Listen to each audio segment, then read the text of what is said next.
मुख्यमंत्री हैं पलटू राम, वो अनंत सिंह के गिरोह में शामिल हो गए हैं, आनंद मोहन के गिरोह के साथ हो गए हैं। इसी मतलब आप कह सकते हैं घुटन वाला माहौल बन गया है कि जो ईमानदार आईपीएस लोग हैं उनका इसमें एकदम दम घुटने लगा है, सफोकेशन फील करने लगे हैं। काम्या मिश्रा है, ये 2019 बैच की आईपीएस है, यानी कभी नौकरी के इसके 5 साल ही हुए हैं। क्योंकि भट्टी सर भी ईमानदार हैं, अच्छे पदाधिकारी हैं, लेकिन उनकी इस तरह से घेराबंदी कर दी है सुशासन माफिया ने कि वो खुद को बिल्कुल बेबस महसूस कर रहे हैं, असहाय महसूस कर रहे हैं। और देखिए काम्या मिश्रा ने इस्तीफा क्यों दिया है, ऐसे तो ये बोल रही है कि निजी कारण है, व्यक्तिगत कारण है, लेकिन समझने वाले समझ गए, है ना समझे सो अनाड़ी है। नमस्कार, आप देख रहे हैं NBC 24 और मैं हूं आपके साथ मानसी पांडे।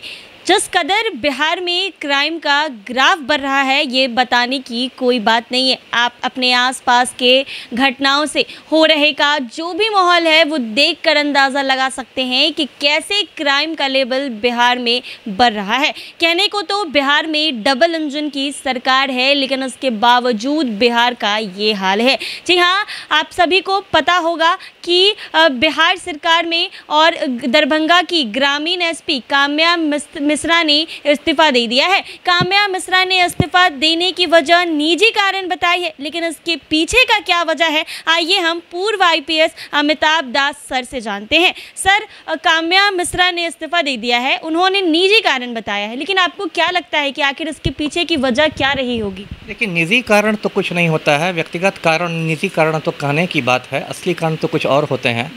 अभी मैं दर्शकों को सारा मामला बताऊं। देखिए जो काम्या मिश्रा है ये 2019 बैच की आईपीएस है, यानी कभी नौकरी के इसके 5 साल ही हुए हैं।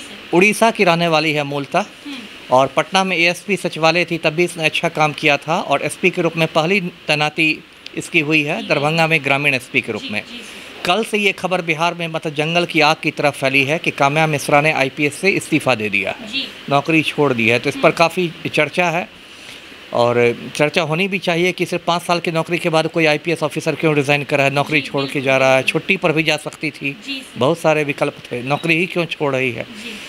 तो देखिए असलियत मैं दर्शकों को बताता हूँ कि देखिए जो मुख्यमंत्री हैं पलटू राम, वो अनंत सिंह के गिरोह में शामिल हो गए हैं, आनंद मोहन के गिरोह के साथ हो गए हैं। और बिहार में एक मतलब ऐसी मतलब आप कह सकते हैं घुटन वाला माहौल बन गया है कि जो ईमानदार आईपीएस लोग हैं उनका इसमें एकदम दम घुटने लगा है, सफोकेशन फील करने लगे हैं। इतना ज़्यादा सफोकेशन हो गया है कि अपनी नौकरी तक को इस्तीफा वो लोग भाग रहे। अभी देखिए जो हमारे डीजीपी हैं बिहार के भट्टी सर जो हैं राजविंदर सिंह भट्टी, उनके बारे में बहुत ज़ोर से हल्ला हुआ था कि वो भी बिहार छोड़ के जाना चाहते हैं, केंद्रीय प्रतिनियुक्ति पर जाना चाहते हैं, है ना। क्यों? क्योंकि भट्टी सर भी ईमानदार हैं, अच्छे पदाधिकारी हैं, लेकिन उनकी इस तरह से घेराबंदी कर दी है सुशासन माफिया ने कि वो खुद को बिल्कुल बेबस महसूस कर रहे हैं, असहाय महसूस कर रहे हैं। तो कोई भी आदमी यदि उसका ज़मीर बचा रहेगा, उसका ईमान बचा रहेगा, तो वो इस सिस्टम में काम नहीं कर सकता है। अब मेरा ही उदाहरण लीजिए, मुझे भी समय से पहले पलटू राम ने रिटायर करवा दिया और मुझ पर कोई इल्ज़ाम नहीं था, तो ये कहा गया कि इनको लोकहित में रिटायर किया जाता है। लोकहित में रिटायर, आज की तारीख में भी मैं केस लड़ रहा हूँ, है ना। हो सकता है कल को मैं नौकरी में वापस भी आ जाऊँ, लेकिन मैं कई साल से केस लड़ रहा हूँ। मैं ये कह रहा हूँ कि पलटू राम बताएं कि मेरे सेवा में रहने से किस तरह से लोकहित का नुकसान हो रहा था। सर, आपने लोकहित बोला तो बहुत सारे दर्शकों को लोकहित नहीं पता है, तो क्या आप समझाना चाहेंगे? नहीं, लोकहित तो लोकहित है, पब्लिक इंटरेस्ट। मतलब देखिए, यदि किसी आईपीएस ऑफिसर पर कोई गंभीर इल्ज़ाम रहता है तो सरकार उसको डिसमिस कर सकती है, बर्खास्त कर सकती है। मुझ पर कोई इल्ज़ाम था नहीं, कोई आरोप था नहीं, तो अब सरकार क्या करती? तो उसने कहा कि मुझे लोकहित में हटाया जाता है, मतलब मेरा सेवा में बने रहना जनता के हित में नहीं है। मतलब इतना मूर्खतापूर्ण बात की गई, इसलिए मैंने कोर्ट में चुनौती दी है कि सरकार सिद्ध करे कि मेरा मतलब सेवा में रहना किस तरह जनता को नुकसान पहुंचा रहा था, और यदि मैं कोर्ट में जीत जाता हूं तो मैं वापस सेवा में आ जाऊंगा। ये मेरा अपना पर्सनल किस्सा है। और देखिए काम्या मिश्रा ने इस्तीफा क्यों दिया है, ऐसे तो ये बोल रही है कि निजी कारण है, व्यक्तिगत कारण है, लेकिन समझने। नमस्कार, आप देख रहे हैं NBC 24 और मैं हूं आपके साथ मानसी पांडे। जिस कदर बिहार में क्राइम का ग्राफ बढ़ रहा है ये बताने की कोई बात नहीं है। आप अपने आसपास के घटनाओं से हो रहे का जो भी माहौल है वो देखकर अंदाज़ा लगा सकते हैं कि कैसे क्राइम का लेवल बिहार में बढ़ रहा है। कहने को तो बिहार में डबल इंजन की सरकार है, लेकिन उसके बावजूद बिहार का ये हाल है। जी हाँ, आप सभी को पता होगा कि बिहार सरकार में और दरभंगा की ग्रामीण एसपी काम्या मिश्रा ने इस्तीफा दे दिया है। काम्या मिश्रा ने इस्तीफा देने की वजह निजी कारण बताई है, लेकिन इसके पीछे का क्या वजह है, आइए हम पूर्व आईपीएस अमिताभ दास सर से जानते हैं। सर, काम्या मिश्रा ने इस्तीफा दे दिया है, उन्होंने निजी कारण बताया है, लेकिन आपको क्या लगता है कि आखिर इसके पीछे की वजह क्या रही होगी? देखिए, निजी कारण तो कुछ नहीं होता है, व्यक्तिगत कारण निजी कारण तो कहने की बात है, असली कारण तो कुछ और होते हैं। जी सर। अभी मैं दर्शकों को सारा मामला बताऊं। देखिए, जो काम्या मिश्रा है ये 2019 बैच की आईपीएस है, यानी कभी नौकरी के इसके 5 साल ही हुए हैं। उड़ीसा की रहने वाली है मूलतः, और पटना में एएसपी सचिवालय थी, तब भी इसने अच्छा काम किया था, और एसपी के रूप में पहली तैनाती इसकी हुई है दरभंगा में ग्रामीण एसपी के रूप में। कल से ये खबर बिहार में मतलब जंगल की आग की तरफ फैली है कि काम्या मिश्रा ने आईपीएस से इस्तीफा दे दिया है, नौकरी छोड़ दी है। तो इस पर काफ़ी चर्चा है, और चर्चा होनी भी चाहिए कि सिर्फ 5 साल की नौकरी के बाद कोई आईपीएस ऑफिसर क्यों रिज़ाइन कर रहा है, नौकरी छोड़ के जा रहा है। छुट्टी पर भी जा सकती थी, बहुत सारे विकल्प थे, नौकरी ही क्यों छोड़ रही है।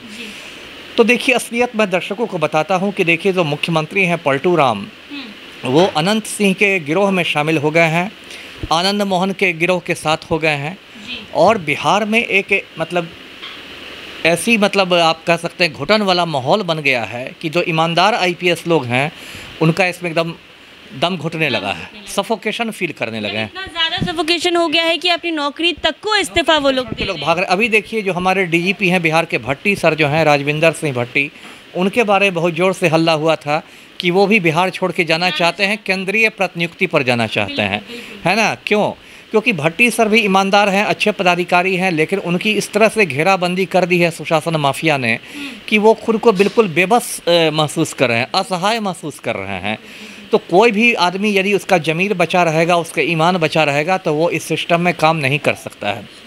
अब मेरा ही उदाहरण लीजिए, मुझे भी समय से पहले पलटू राम ने रिटायर करवा दिया, और मुझ पर कोई इल्ज़ाम नहीं था, तो ये कहा गया कि इनको लोकहित में रिटायर किया जाता है। लोकहित में रिटायर, आज की तारीख में भी मैं केस लड़ रहा हूँ, है ना। हो सकता है कल को मैं नौकरी में वापस भी आ जाऊँ, लेकिन मैं कई साल से केस लड़ रहा हूँ। मैं ये कह रहा हूँ कि पलटू राम बताएं कि मेरे सेवा में रहने से किस तरह से लोकहित का नुकसान हो रहा था। सर, आपने लोकहित बोला तो बहुत सारे दर्शकों को लोकहित नहीं पता है, तो क्या आप समझाना चाहेंगे? नहीं, लोकहित तो लोकहित है, पब्लिक इंटरेस्ट। मतलब देखिए, यदि किसी आईपीएस ऑफिसर पर कोई गंभीर इल्ज़ाम रहता है तो सरकार उसको डिसमिस कर सकती है, बर्खास्त कर सकती है। मुझ पर कोई इल्ज़ाम था नहीं, कोई आरोप था नहीं, तो अब सरकार क्या करती? तो उसने कहा कि मुझे लोकहित में हटाया जाता है, मतलब मेरा सेवा में बने रहना जनता के हित में नहीं है। मतलब इतना मूर्खतापूर्ण बात की गई, इसलिए मैंने कोर्ट में चुनौती दी है कि सरकार सिद्ध करे कि मेरा मतलब सेवा में रहना किस तरह जनता को नुकसान पहुंचा रहा था, और यदि मैं कोर्ट में जीत जाता हूं तो मैं वापस सेवा में आ जाऊंगा। ये मेरा अपना पर्सनल किस्सा है। और देखिए, काम्या मिश्रा ने इस्तीफ़ा क्यों दिया है, ऐसे तो ये बोल रही है कि निजी कारण है, व्यक्तिगत कारण है, लेकिन समझने वाले समझ गए, है ना समझे सो अनाड़ी है। तो संयोग से दरभंगा मेरा भी गृह जिला है जहाँ अभी ये तैनात है, तो मैंने भी अपने सूत्रों से पता किया। तो दर्शकों को मैं याद दिला दूँ, अभी लगभग 20 दिन पहले बहुत एक सनसनीखेज हत्या हुई थी दरभंगा ज़िले में। जो मुकेश साहनी हैं, वीआईपी के नेता, पूर्व मंत्री हैं बिहार सरकार के, उनके पिता जीतन साहनी की जघन्य हत्या हो गई थी। धारदार हथियार से टुकड़े टुकड़े करके मार डाला गया था, और बहुत हंगामा हुआ, राष्ट्रीय सुर्खियां भी बनी, देश भर में हंगामा हुआ। उसके बाद पुलिस मुख्यालय ने एक एसआईटी का गठन किया। एसआईटी का मतलब हुआ स्पेशल इन्वेस्टिगेशन टीम, विशेष जाँच दल। और चूँकि वो काम्या मिश्रा के ही इलाके में हुआ था, इसलिए काम्या मिश्रा को एसआईटी का प्रमुख बनाया गया। और उसके बाद 2-3 दिन में ही कहा गया कि इस केस का खुलासा हो गया है। एक अजीम अंसारी नाम के आदमी को जेल भी भेज दिया गया। कहा गया कि इसका पैसे के लेन देन को लेकर विवाद था, जीतन साहनी से वो सूद पर पैसा लगाते थे, बहुत सारी कहानियाँ सुनाई गई। तो उसमें शुरू से बात आ रही थी, शुरू से मैं भी कह रहा हूँ कि देखिए, वो पूरी तो हो सकता है उस अंसारी भी उसमें शामिल हो, लेकिन उस षड्यंत्र में बड़े बड़े सफ़ेद पोश शामिल थे बिहार के, जिनको कहीं ना कहीं से सत्ता का संरक्षण प्राप्त है।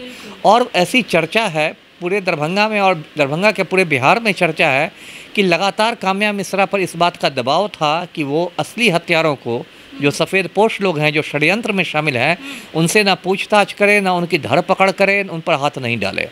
तो इसी से मतलब एक तरह से फ्रस्ट्रेशन में आके काम्या मिश्रा ने इस्तीफ़ा दिया है। और उसके पहले भी मैं बताता हूँ कि जब ये एएसपी सचिवालय थी, पटना में तैनात थी, उस समय आपको याद होगा एक बहुत चर्चित घटना 2-3 साल पहले हुई थी, गाय घाट शेल्टर होम का मामला, गाय घाट में जो शेल्टर होम है उसमें कुछ लड़कियों के साथ गलत काम हुआ था और पुलिस तो एफआईआर नहीं दर्ज कर रही थी। बाद में पटना हाईकोर्ट ने फटकार लगाई थी, स्वतः संज्ञान लिया था और तब पटना के महिला थाना में 2 एफआईआर दर्ज किए गए थे गाय घाट शेल्टर होम पर। उस समय भी मैंने कहा था कि इसमें बड़े बड़े सफ़ेद पोश लोग शामिल हैं और जो मेरी सूचना है कि उसमें भी काम्या मिश्रा पर बहुत ज़्यादा राजनीतिक दबाव था और उसमें भी उसको ठीक से अनुसंधान नहीं करने दिया गया।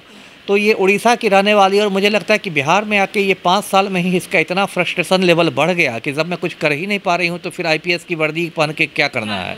तो इसलिए इसने इस्तीफ़ा दिया है और एक बहुत मतलब और भट्टी साहब तो जा ही रहे हैं बिहार छोड़ के। अभी तो मुझे लोग बता रहे हैं, कुछ एसपी डीआईजी मुझे बता रहे हैं कि आने वाले कुछ महीनों में और कुछ आईपीएस अधिकारी इस्तीफ़ा दे देकर भागेंगे। जैसा कि आप कह रहे हैं हो गए बिहार के, जी ये हालात हो गए हैं कि लोग इस्तीफा दे के जा रहे हैं, फिर तो बिहार का माहौल और भी ज़्यादा बिगड़ जाएगा क्योंकि अपराधी को तो अभी भी डर नहीं लगता है कोई भी क्राइम करने को। अब देखिए क्या बिगड़ना बाकी रह गया। अब ये तस्वीर मैं लेकर बैठा हुआ हूँ ना, आज की तारीख में अनंत सिंह को बेऊर जेल